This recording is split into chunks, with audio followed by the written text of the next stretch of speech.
শীতের কমলা লেবু, তাও আবার বাড়িতে থাকা কয়েকটা উপকরণ দিয়ে নরম তুলতুলে কেক। দেখো কতটা দেখতে সুন্দর হয়েছে কেকটা, খেতে কিন্তু আরও বেশি সুন্দর হবে। বাচ্চা থেকে বড় সবাইরই পছন্দের কেক। নমস্কার বন্ধুরা, কাজল ভিলেজ কিচেনে সকলকে স্বাগত জানাই। রোজকার মতো আজও রান্নাঘরে চলে এলাম। আজকের রেসিপি প্রথম থেকে লাস্ট পর্যন্ত দেখতে থাকুন, আশা করছি ভীষণ ভালো লাগবে। তো চলুন তাইলে শুরু করা যাক। তো দেখতে পাচ্ছ এখানে আমি দুটো লেবু নিয়ে নিয়েছি, কমলা লেবু। তো এইগুলোকে এবারে খুব ভালো করে ছাড়িয়ে নেব। এই শীতকালে দেখবে আমরা বাজারে গেলেই দেখতে পাই এরকম কমলা লেবু। কমলা লেবু দিয়ে যদি কেক করা হয় ভীষণই দারুণ লাগে। আর বাচ্চা থেকে বড় এই সময় তো দেখবে একদম কেক খেতে বেশি পছন্দ করে। খুব ভালো করে খোসাগুলোকে আগে ছাড়িয়ে নেব। লেবু দুটোকে খুব ভালো করে দেখো খোসাগুলোকে ছাড়িয়ে আমি ভালো করে ফেলে দিয়েছি। এবারে নেব এখানে একটা মিক্সিং জার। এবারে লেবুটা যখন কেকের জন্য নেবে একটু চেখে দেখবে মিষ্টি কিনা টক। একটু মিষ্টি হলে খেতে কিন্তু ভালো হবে কেকটা। এবারে এটাকে ঢাকা দিয়ে আমি খুব ভালো করে মিক্সিটাকে ঘুরিয়ে নেব। খুব বেশি ঘোরাবো না, হালকা একটু ঘুরিয়ে নেব যাতে করে জুসটা কিন্তু বেরিয়ে আসে, না হলে কিন্তু এইটা একদম ক্রিমের মতো হয়ে যাবে। তো এখানে দেখতে পাচ্ছ আমি এইভাবে কিন্তু একটু মিক্সিটাকে খালি ঘুরিয়ে নিয়েছি। এখন অবধি এরকম দানা দানা মতো আছে। খুব বেশি ঘোরাবে না, তাহলে কিন্তু একদম দেখবে ক্রিমের মতো হয়ে যাবে, তাহলে কিন্তু আবার ভালো লাগবে না। আমাদের শুধু জুসটাই যেহেতু দরকার, একটা ছাঁকনি নিয়ে নিয়েছি। ছাঁকনির মধ্যে সমস্ত লেবুটাকেই এইভাবে ছেঁকে নেব। সমস্তটাকেই ছেঁকে নিলাম একটা ছাঁকনি দিয়ে। এবার আমি এখানে দিয়ে দেবো একটা কাপ নিয়েছি, দেখো 1 কাপ নিয়েছি চিনি। চিনিটাকে কিন্তু আমি আগে থেকেই চেলে রেখেছিলাম, আর আগে থেকেই একটু চেলে নেবার চেষ্টা করবে, তাহলে কিন্তু ভালো হবে। আর দেবার সময়তেও চাইলে তোমরা চেলে নিতে পারো। এবারে এখানে 1 কাপের আমি কিছু কম নিয়েছি টক দই। তো টক দইয়ের পরিবর্তে তোমরা কিন্তু এখানে লেবুরও ব্যবহার করতে পারো। এখানে 1 চামচ পাতি লেবুর রসও দিয়ে দিতে পারো। দিয়ে দিলাম আমি টক দই। এবার আমি এখানে নিয়েছি বাটার। তো দেখতে পাচ্ছ বাটারটাকে কিন্তু আমি খুব ভালো করে গলিয়ে নিয়েছি আগে থেকে। এবারে দিয়ে দেবো এখানে বাটার। তোমরা চাইলে এখানে সাদা তেলেরও ব্যবহার করতে পারো। আমি দিয়ে দিলাম এখানে 1/2 কাপ বাটার। সমস্ত উপকরণগুলোকে একটা হ্যান্ড উইস্ক দিয়ে খুব ভালো করে মিশিয়ে নিতে হবে। একেবারে যেন সমস্ত উপকরণগুলো খুব ভালোভাবে মিশে যায় সেটা কিন্তু খেয়াল রাখতে হবে। সমস্ত উপকরণগুলোকে আমি খুব ভালো করে এইভাবে মিক্স করে নিলাম। আর দেখতেই পাচ্ছ মিক্সটা কিন্তু খুব ভালোভাবেই হয়ে গেছে। এবার এখানে দিয়ে দেবো আমি যেই কাপ মেপে আমি টক দই চিনি ব্যবহার করেছি, এই কাপেরই 2 কাপ দিয়ে দেবো ময়দা। তো এখানে দেখতে পাচ্ছ আমি ভরে নিয়েছি ময়দা। তো এখানে 1 কাপ দিয়ে দিলাম ময়দা। আরও 1 কাপ দিয়ে দেবো আমি ময়দা। এখানে মোট 2 কাপ দিয়ে দিলাম ময়দা। এবারে এখানে কিছু উপকরণ এবারে দিয়ে দেবো আমি এখানে বেকিং পাউডার নিয়েছি। দেখতে পাচ্ছ 1 চামচের একদম অর্ধেক নিয়েছি বেকিং পাউডার। এবারে দিয়ে দেব বেকিং সোডা। তো এই দুটো তো কেকের জন্য অতি অবশ্যই দিতে হবে। আর তোমাদের হাতের সামনে যদি না থাকে তাহলে তোমরা সেই ক্ষেত্রে এখানে একটা ইনোরও ব্যবহার করতে পারো। আমি দিয়ে দিচ্ছি এখানে খাবার সোডা বা মিষ্টি সোডা। তো দুটো উপকরণ দিয়ে দিই। সুন্দর একটা টেস্টের জন্য দিয়ে দেবো এখানে গুঁড়ো দুধ, যেটা আমরা চা করে খেয়ে থাকি। এখানে 1 চামচ দিয়েছি গুঁড়ো দুধ, আরও 1 চামচ দিয়ে দেবো। এতে করে কিন্তু কেকটার টেস্টটা কিন্তু দারুণ হবে। আর দিয়ে দেবো সামান্য একটু লবণ, একদম 1 চিমটি মতো দিয়ে দেবো লবণ। লবণটা দিলে পরে কেকটা কিন্তু একদম আলোনো মনে হবে না। এই সমস্ত উপকরণগুলোকে খুব ভালো করে মিশিয়ে নিতে হবে। সমস্ত উপকরণগুলোকে দেখতে পাচ্ছ খুব ভালো করে কিন্তু মিশিয়ে নিয়েছি।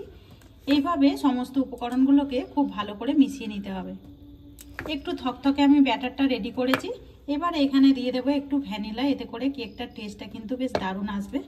দিয়ে দিলাম সামান্য একটু ভ্যানিলা। এবারে ভ্যানিলাটা দিয়েও খুব ভালো করে আগে মিশিয়ে নেব। এখানে ভ্যানিলাটা দিয়েও খুব ভালো করে এইভাবে মিশিয়ে নিয়েছি। আর দেখতে পাচ্ছ এইভাবে আমি একটু থকথকে মতো ব্যাটারটা রেডি করে নিয়েছি। এবারে এখানে আমি কয়েকটা বাদাম নিয়ে নিয়েছি। এখানে দেখো কাজু বাদাম নিয়ে নিয়েছি। এখানে পেস্তা একটু কিচমিচকে এইভাবে টুকরো করে কেটে নিয়েছি। এখানে কালো যে খেজুর হয় আমি ভালো করে টুকরো করে কেটে নিয়েছি। টুটি ফুটি নিয়েছি। এখানে যে চীনা বাদাম হয় সেটাও একটু নিয়ে নিয়েছি। তোমাদের যদি পছন্দ বা হাতের সামনে থাকে তাহলে কিন্তু দেবে, দিলে পরে কিন্তু কেকটা খেতে ভীষণই ভালো। এবারে সামান্য একটু দিয়ে দেবো এখানে ময়দা। ময়দা দিয়ে খুব ভালো করে মিশিয়ে নেব, তাতে করে কিন্তু কেকে সমস্ত মধ্যে চতুর্দিকেই কিন্তু ছড়িয়ে পড়বে। আর যদি শুকনো দিয়ে দাও তাহলে কিন্তু নিচের দিকে চলে যাবে। তো দেখতে পাচ্ছ আমি সমস্ত উপকরণগুলোকে খুব ভালো করে মিশিয়ে নিয়েছি। এবারে মেশানো উপকরণগুলোকে এইভাবে হাত দিয়ে একটু তুলে নিয়ে দিয়ে দেব, তাহলে নিচে যে এক্সট্রা ময়দাটা আছে ওইটা কিন্তু একেবারেই চলে যাবে না। সমস্ত উপকরণগুলো দিয়েও আবারও খুব ভালো করে মিশিয়ে নেব, এতে করে কেকটা কিন্তু ভীষণই দারুণ খেতে লাগবে। এখানে সমস্ত উপকরণগুলোকে দেখো খুব ভালো করে মিশিয়ে নিয়েছি, আর দেখতে পাচ্ছ একদম ব্যাটারটা কতটা সুন্দর হয়েছে, একদম পুরো যেন ক্রিমের মতো ভাবে কিন্তু মেশানো হয়েছে। মেশানোটা একটু হাতে ধরে করবে, তাহলে কিন্তু কেকটাও বেশ পারফেক্ট ভাবে হবে আর বেশ সুন্দর সফট আর নরম হবে। এখানে দেখো আমি বাটারের যে পেপারগুলো হয় ওইগুলোকেই কিন্তু ব্যবহার করেছি। তোমাদের হাতের সামনে যদি না থাকে সেই ক্ষেত্রে সাদা কাগজকেও কিন্তু তোমরা একটু মাপ মতো করে কেটে তার মধ্যে সাদা তেল অথবা বাটারও কিন্তু দিয়ে দিতে পারো, তাহলে কিন্তু বাটার পেপারেরই কাজ করবে। সমস্ত ব্যাটারটা আমি একটা এরকম কেক টিনের মধ্যে নিয়ে নিচ্ছি। সমস্ত উপকরণগুলোকে আমি এরকম কেক টিনের মধ্যে দিয়ে দিয়েছি। এবারে একটু ট্যাপ ট্যাপ করে দেবো যাতে করে বাতাসটা কিন্তু বেরিয়ে আসে। অপরদিকে আমি এই কড়ার মধ্যে যেহেতু করব, আগে থেকেই গরম হতে বসে দিয়েছি। কড়াটা কিন্তু বেশ ভালোভাবে গরম হয়ে গেছে। আমি এখন গ্যাসটাকে 5 মিনিটের মতো আমি একটু জোরেই এইভাবে আগে রান্না করে নেব কেকটাকে। 5 মিনিট পর আমি এবার ঢাকাটা খুলে নেব। তো 5 মিনিট পর আমি এখানে দেখো কয়েকটা শুকনো রেখে দিয়েছি, এইগুলোকে ওপর থেকে সাজিয়ে দেব। এতে করে কিন্তু দেখতেও যেরকম ভালো লাগবে, খেতে আরও বেশি ভালো লাগবে। আর এটা যদি আমরা আগেই দিয়ে দিতাম তাহলে কিন্তু এইগুলো দেখবে অনেক সময় নিচের দিকে চলে যায়, তাই জন্যই আমি এইভাবে ওপর থেকে একটু সুন্দর করে সাজিয়ে দেব। যে সমস্ত উপকরণগুলো আমরা শুকনো দিয়েছি সেইগুলোই কিন্তু মানে আগে যেটা গুলে দিয়েছি সেইগুলোই কিন্তু এখানে আমরা একটু গোটা গোটা একটু কেটে নিয়েছি। এবারে আমরা দেখো এই কেকগুলো শুকনো উপকরণগুলো দেবার পরে কতটা সুন্দর দেখাচ্ছে, দেখতেও যেরকম সুন্দর হয়েছে খেতে কিন্তু আরো বেশি দারুণ লাগবে। ঢাকা দিয়ে এটাকে আমরা 25 থেকে 30 মিনিট এইভাবে রান্না করে নেব লো টু মিডিয়াম। তো এটা 35 মিনিট পর ঢাকাটা খুলে দেখাচ্ছি। তো তোমরা কিন্তু দেখতেই পাচ্ছ কতটা সুন্দর হয়েছে, দেখো একদম দারুণ সুন্দরভাবে কিন্তু কেকটা হয়েছে। এবার আমি একটা কাঠি নিয়েছি, একটু দেখে নেব, ঠিক মাঝ বরাবর দেখো একটু গেঁথে দিলাম। দেখতে পাচ্ছ কিন্তু কাঠির গায়ে কিছুই লেগে যায়নি, তার মানে কিন্তু কেকটা একেবারেই হয়ে গেছে। এই সময় গ্যাসটাকে একদম অফ করে দেব। আর ওপর থেকে বেশ কিছুটা বাটার রেখে দিয়েছিলাম বাটি করে, এবার এই বাটারটা একটু ওপর থেকে দিয়ে দেবো, এতে করে সুন্দর একটা কালার আসবে আর খেতেও কিন্তু বেশ দারুণ লাগবে। তো তোমাদের আজকের এই কেকের রেসিপি কীরকম লাগছে অতি অবশ্যই কমেন্ট করে জানাবেন। আর একবার হলো এইভাবে কিন্তু বাড়িতে ট্রাই করবে, আর কতটা নরম হয়েছে সেটা কিন্তু দেখতেই পাচ্ছ। এবারে এটাকে ঠান্ডা হবার জন্য আমি এইভাবে ঢাকা দিয়ে একটু রেখে দেব। তো এখানে দেখতে পাচ্ছ কেকটাকে একদম একটু ঠান্ডা করে নিয়েছি যাতে করে সহজে কিন্তু বেরিয়ে আসে। এটা টানলেই দেখো ছেড়ে যাবে। কতটা সুন্দর স্পঞ্জি আর নরম হয়েছে সেটা কিন্তু দেখতেই পাচ্ছ। তোমাদেরকে আমি তুলে দেখাচ্ছি, দেখো কাগজ ধরে এইভাবে তুললে কিন্তু খুব সহজেই উঠে আসে। আর এটা কিন্তু এতটাও ঠান্ডা হয়নি যে এটা বের করাও যাবে না। আর এই দেখো পেছনটা দেখছো কতটা সুন্দর হয়েছে।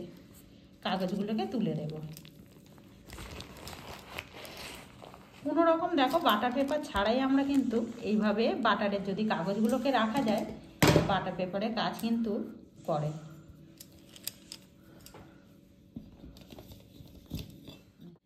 আর কেকটা দেখতেও কতটা সুন্দর হয়েছে দেখো। ওপর থেকে যেহেতু আমি একটুখানি পরেই দিয়েছিলাম সমস্ত উপকরণগুলো, তাতে করে দেখতে কিন্তু আরও বেশি দারুণ হয়েছে।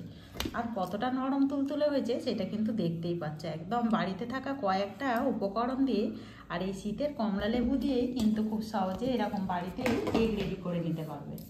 আজকের রেসিপি আপনাদের কীরকম লাগলো অতি অবশ্যই কমেন্ট করে জানাবেন। যদি ভালো লেগে থাকে একটা লাইক করে দিয়ে এইভাবেই আমার পাশে থাকবেন, আমাকে সাপোর্ট করবেন। আমার এরকম নিত্য নতুন রান্নার জন্য পাশে থাকা বেল আইকনটি প্রেস করবেন। সবাই ভালো থাকবেন, সুস্থ থাকবেন, ধন্যবাদ। আবারও কোনো নতুন রেসিপি নিয়ে ফিরে আসবো। আজকের মতো এই পর্যন্ত।